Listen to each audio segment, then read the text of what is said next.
Hindi. Okay lang ba kapatid mo? Okay lang po. Nanginginig. Alam kayo ng tenga. Mabuti naman, umpisahan mo ng kainin pagkain mo at baka lumamig. Okay po, ma. Forward lang. Love you. Ma, ano kaya ulo mo? Bakit ganyan? Yupi-yupi? Ma, Kain na tayo. ayan. Ang tagal, ha? Kain ako. Wow, tuyo. Wala pa. I want to. What?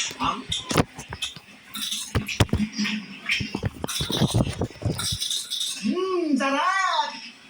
Kamusta ako kumain, ma? Kamusta naman ang klase niyo? Okay naman po, hindi naman po nakaka-stress. Kasi yung teacher naman, hindi naman siya nagturo, pero may quiz agad. Pero okay lang po. Ikaw, pag-aral mo mabuti para sa mga kinabukasan mo. Hindi naman po yun, ma. Ano naman yan eh. Hindi yung puro landi at barkada lang bukas. Ma, hindi ako nila. Hindi ako naglalandi. Sila yung lumalandi sa akin, ma. Mabuti.